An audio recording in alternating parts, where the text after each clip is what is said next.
welcome to Virtual Concert Hall's live music channel. My name is Chris Au, and I'll be your host along with the amazing Dr. Anna Ostenskaya. Welcome. Thank you, Chris. Hello, everyone. Hi, Chris. Great pleasure to be back here, and I can't wait to hear what Lawrence Rapchak referred to in the previous section when he mentioned Beethoven's words. I've been waiting for this moment to find out, and it's great fun to be back and to be a host with you, Chris. Yeah, wonderful to be here as well. This is part 3 of the documentary of Beethoven's Symphony No. 6, written and narrated by Lawrence Rapchak, created by New Media Productions Worldwide and Virtual Concert Halls, as well as produced by Architects of Music. If you were with us for the Beethoven 5th Symphony, you would know that these two symphonies were premiered in the same concert. What a joy to be able to study this and explore this journey together.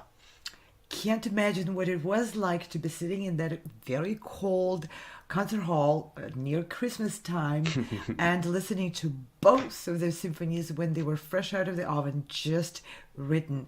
And the collaboration with Lawrence Rapchak and Architects of Music was absolutely an incredible journey for Virtual Concert Hall's team and for myself to be producing these films. We are very grateful to these artists and those producers and to everyone who is joining us now from around the entire globe.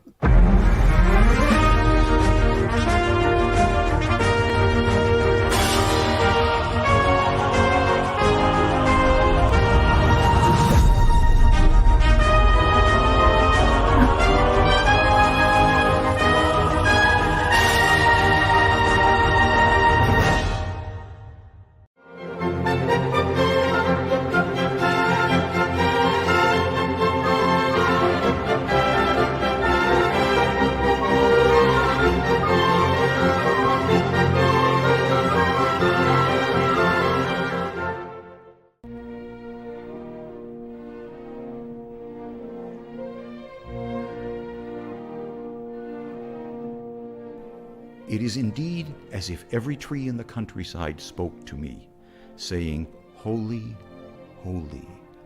What splendor! In such a woodland scene there is calm, calm in which to serve Him.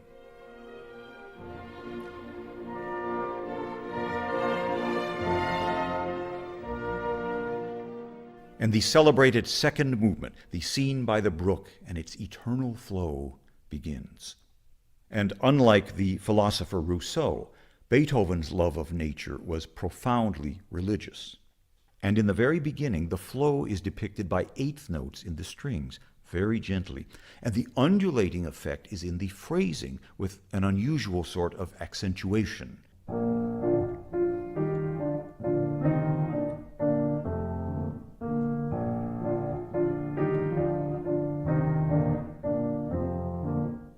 And the subdominant harmony is very prominent there. There it is. And here, it's such blessed calm. Beethoven's reverence for nature. And in the fifth measure, the speed of this flowing motion increases. It doubles, like so.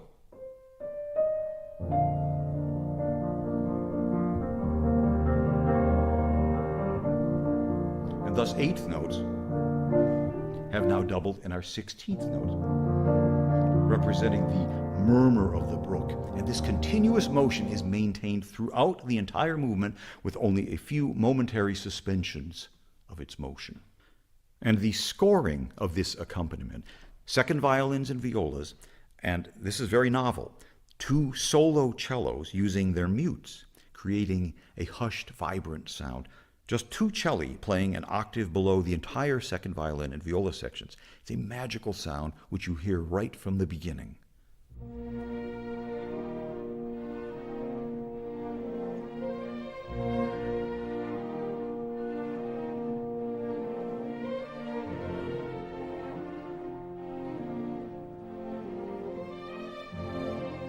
And here is the increase, the doubling of the speed of the flow.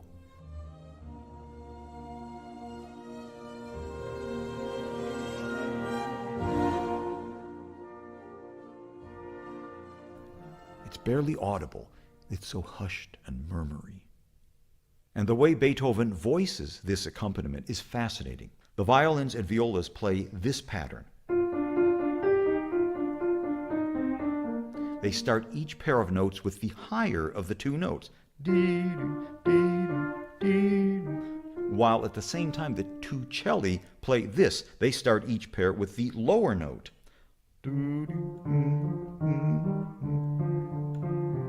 Etc. So they are continually mirroring one another.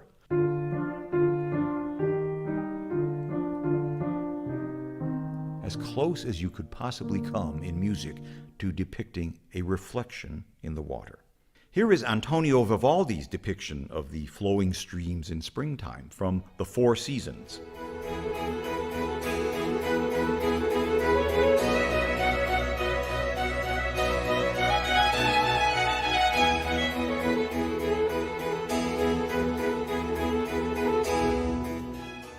And you can find many musical depictions of water in the repertoire, but Beethoven's is deeper and more mellow in its basic sound.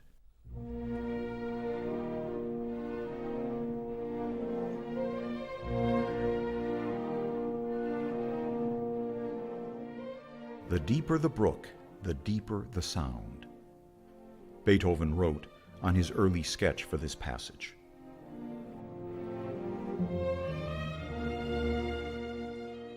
And so this entire second movement plays out like a serene stream of consciousness. So wondrous is Beethoven's immersion in nature. In a way, it's a shame to break this music into pieces to demonstrate its technical construction, but it's essentially a sonata form, exposition, development, and recapitulation, with a very naturalistic coda. And even though we have the two standard thematic groups in the exposition, the basic pulse and the texture of the music creates this impression of a single continuous flow of melody that passes from one phase to another, which is sort of the point of both Beethoven's organic method of composition and the depiction of this scene by the brook. Now, I must identify one prominent melody, which is a continuation of the main theme you've been hearing in the violins, and it begins with a descending figure.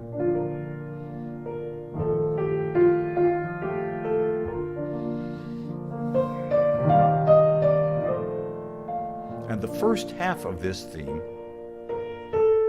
very simple. It descends and then it ascends. And it will appear often. And it closes off the first major section now with that subdominant figure from the very first measure of the piece, like so. There it is.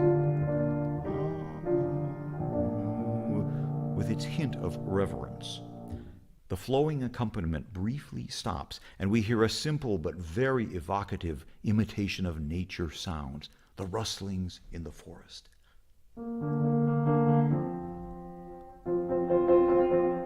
It's the rustic horn fifth echoing through the glade, and the eternal flow resumes. Here is this entire passage, starting with the descending theme.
And as you heard, the tonic key of B-flat major begins to move into the dominant key of F, where we now hear our secondary theme.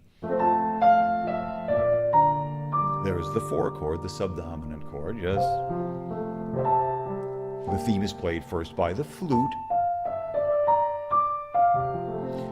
Then the bassoon extends the theme.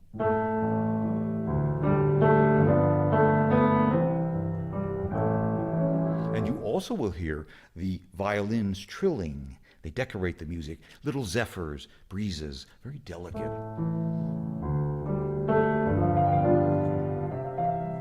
This leads now to a grand climax in F major, pure F major, where we encounter something of a hemiola rhythm, dividing the gentle triple meter into smaller duple groupings.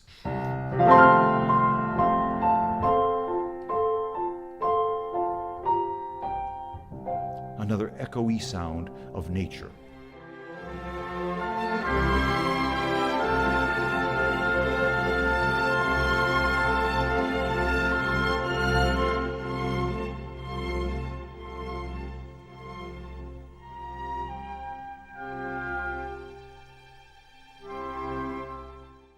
And the descending melody returns.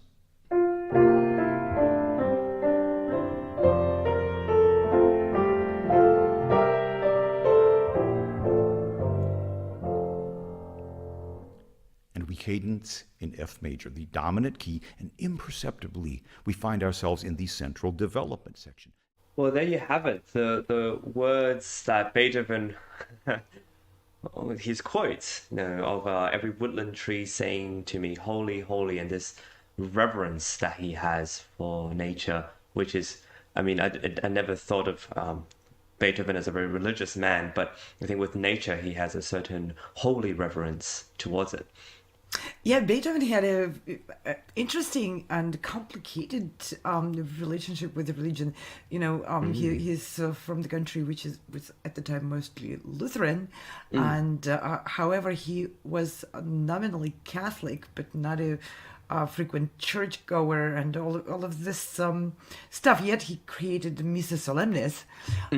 Yet he kept quotes from some of the Egyptian, sacred writing on his desk. So he was an explorer of various religious views, and definitely he had a lot to say about it, and he was exploring a lot and really looking for his own vocation in that direction, for sure.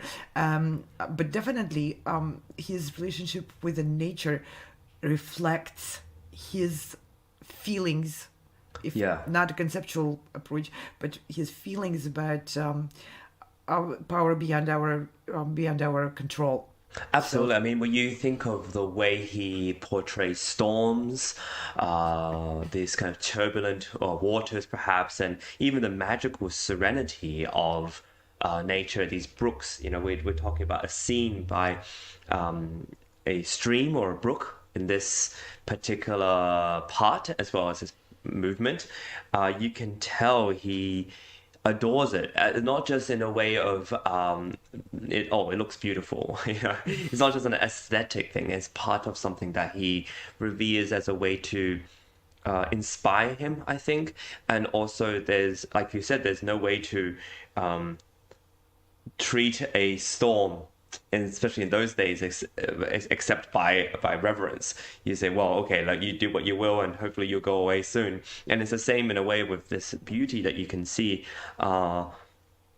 It's really magical how he manages to capture this. And I think Larry, with his sort of analytical skills, takes it apart in a very delicate way that allows us to enjoy what Beethoven uses to create these sort of atmospheric sounds. Yeah, Larry definitely lifts the veil behind the mystery of how it was this so genius, right? Yeah. And he shows us the meticulous construction of all that which makes such a strong emotional impact and makes Beethoven's music what it is.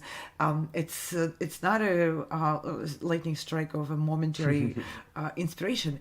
It's a process in which Beethoven really puts together all those elements to reflect his grander view, his grander idea, and plan for the symphony. There is a reason why Larry calls this architects of music, because this is not so much about the company which co-produces these films as it is about the founder's vision of a particular group of composers about which those films are. Beethoven is not the only series of films created. There's more which have been already created, and there are more in the works. But Larry chooses the composers based on that understanding that some of them are treating music composition more like building architecture, where interconnected pieces may be laid down into the foundation at the beginning, with a projected growth which the composer has in mind as he is developing the entire composition. And then Larry takes us almost on a journey backwards to the roots, to the beginning, to the seed of every one of those musical thoughts, by looking at the result and going step deeper after step deeper into where this all originated, and how it was actually developed by Beethoven. Yeah, because if you think about symphonies, I mean, we're studying symphonies now, and Larry also does other projects involving orchestral music and sometimes simpler, but you can really see how symphonies are basically, monuments of sound. There are definite layers, like you said, about and we studied this very, very well.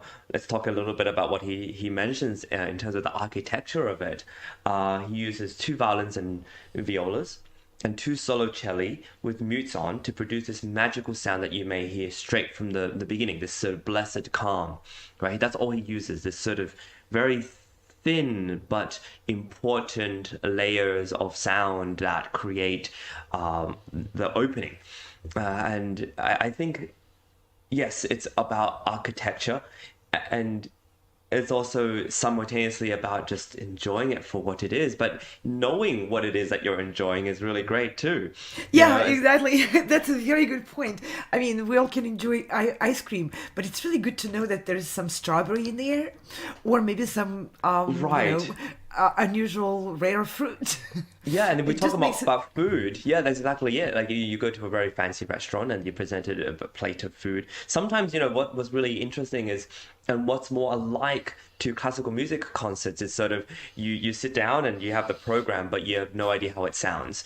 You kind of know little hints. And I really love it when you go to a restaurant and they tell you a little bit more about what it is, that it's been aged. I know it sounds fancy and luxurious. It's been aged for so and so days. This is an ingredient from, the woodlands of so and so, something very, very hand-picked or something. But then you come to appreciate it more, and I think this is what it is. What Larry's doing is really explaining what you're hearing, so when you do go and listen to it, you understand with more, perhaps, reverence what it is that you're hearing. Absolutely, it's in a way a difference. I mean, we are in nature right now, so a difference. We are, yes. As you can see, we're in the same Exactly. with the sun. Yeah, the difference is in going on a hike just by yourself. Yes. And trying your best to enjoy every moment of it, including the hardship of Oh, yes, carrying the your pain, backpack. but yeah. Pain. But vice versa, going with someone who has been on that hike before, the person who knows all the twists and turns which are waiting for you, and maybe is able to draw your attention to the things you would otherwise have missed, and may potentially not be able to really fully immerse yourself in what that hike has to offer. Yeah, let's talk a little bit more about that, because I know you do a bit more, do quite a bit of hiking. What is it like when you... Let's put it this way. What is it like when you take someone who's never been on this hike and you're doing what Larry does and you're explaining little twists and turns, and you know when to stop, you know when the view is magnificent, and you perhaps even know what time of day to start the hike, because then you get the best, the daylight and the And you know What is that when like? you get over that ridge, Yes. and it's going to be sunset at this particular Yes. perfect So tell me time. about that. Tell me about what it's like to be the Larry Rapchak of this particular hike. Yeah, to be the guide on a hike is a very special experience, and not everyone likes it. For me, it's extremely exciting because the hikes which I had been to, or maybe even multiple times, it just feels incredibly important and exciting to be able to share what I already know about it with someone who is going to see it for the first time and experience it for the first time. It's like a combination of being there again, and I don't go on the same trail if I don't like it. So it's like meeting again a friend whose company I enjoy, the hike, because it's a reach of experience, and then at the same time being there with someone who's never been on that and introducing the person and being able to point it out. Just wait, it's another 500 yards and you're gonna see something out there. It's a double reach experience, to me at least. Yes, and there's always like new surprises that you may not expect, right? Maybe there's a deer this time that pops out or is in the distance, or you see a rabbit or something. Well, what is that like when you have these different surprises you never there is always a surprise, one or two or 10 or 20. The weather sometimes being one of them. Yeah, sometimes. Being with the nature is, you got to be open to surprises, because everything is a surprise. The weather changes and you're exposed to the elements. In addition to the journey always being different and surprising at every turn, yet familiar if you go into the same place. And Beethoven, by the way, liked going on the same strolls in the woods, taking the same path, and I understand why. But in addition to the ingrained surprises in there, you perceive the same hike differently every time. That's what I also noticed. Depending on so many things, I don't even know what it is, but every time a familiar track, familiar trail, familiar journey feels like a completely new one. It's never boring with nature. And if you bring a friend or someone on that same journey, just like Larry took us through that journey, I'm sure very familiar to him. He knows that symphony in and out. And but you can hear in his voice, he's excited. And he's anticipating what the next turn he's going to take us through. Maybe this is what it's like to be a performing musician of these great pieces of music too. Like you're playing the same sonata again and again, or same group of pieces, or same concerto, and yet every time you visit, especially the great compositions, I would say, and the reason they are great is that you may be revisiting them for maybe the 40th, 50th, 100th time, and yet you still find something new, or you still feel like you're, like you said, taking the same stroll, but it's different, or you never grow tired of this experience. And I don't know, is that what it is for you? Yeah, definitely. It is. And it is even for me the same watching these programs and hearing Larry Rapchak saying the same thing as as being involved with the production of those films. You would think I'm already bored to death of hearing it because I heard it so many times. Right. Even his voice inflection, and sometimes we created those scene changes together with my team. But now I was watching it, and all of a sudden I see that we created this slightly differently than I thought we did. Yes. It's always, it's as if this is the crux of our humanity, how we build society, from the small little ways in which people used to tell each other stories. The stories, or play each other songs and ballads and tell each other stories and sing songs around the fire. And each time it's a little bit different, and you might vary a little bit, but then it's the core of the story has a message, obviously. And then it grows in our society to hearing symphonies, and then later on movies and seeing movies. And there are great movies out there which you can watch for the 5th to 10th time, and you still discover something new. And it's as if this is how the artistic and perhaps the enlightened mind of society will grow and develop. So this is a wonderful thing to talk about. I think this is just a way to link all aspects of our world together, and what a joy it is to do so. Yeah, and I hope our viewers who are watching these programs will take it from us. We enjoying this conversation. I'm enjoying this conversation, Chris, with you Absolutely, me too. immensely. And it's a lot more fun to watch it together with someone and then just Yeah. share your reflections and and imagination which Yeah. these programs evoked in everyone, and just sharing it. It brings people closer together in something very profound and very intimate at the same time, which is nature, music, and the journey through both. Absolutely.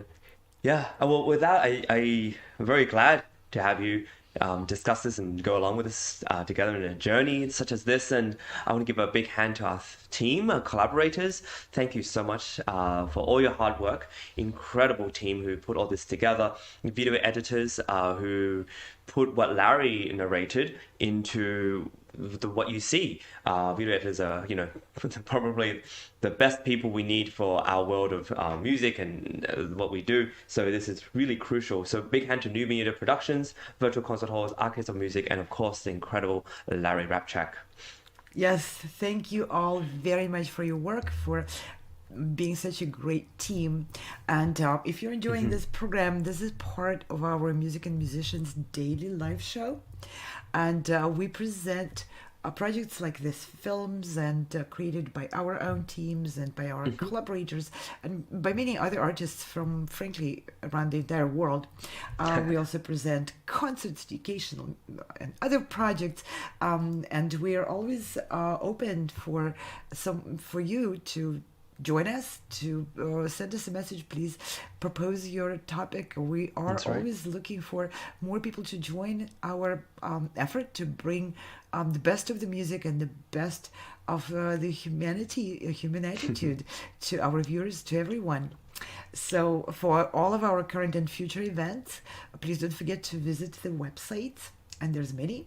There is virtualconcerthalls.com, and there is progressivemusicians.com, soundespressivocompetition.com, and colorchestra.com. Those websites will inform you of many, many projects, the daily shows, the other formats of shows, as well as opportunities for musicians to participate in concerts in various concert halls with the orchestras and a lot more. Just spend a few minutes scrolling through those websites. That's and right. maybe you'll find something for yourself in there. Yes, it's a great season we have, thanks to you, Dr. Anna, and our wonderful team behind the scenes and in front of the screen. And with that, we'll see you all for part 4 of our Beethoven 6 documentary series. Thanks, and bye for now.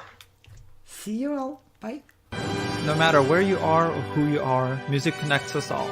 We started with a dream, but now we are paving the future. Welcome to the Sound Espressiva Global Competition. Fully virtual, yet bringing musicians closer together than ever before, now on a global scale. True live, inclusivity, diversity, connection, community, an extraordinary array of judges. Get noticed by companies all over the world. Prizes, scholarships, performance opportunities. Apply to be a part of the most exciting congregation of artists like nothing you've ever seen before. We guarantee quality and leave no musician behind. We can't wait to hear you on the virtual stage.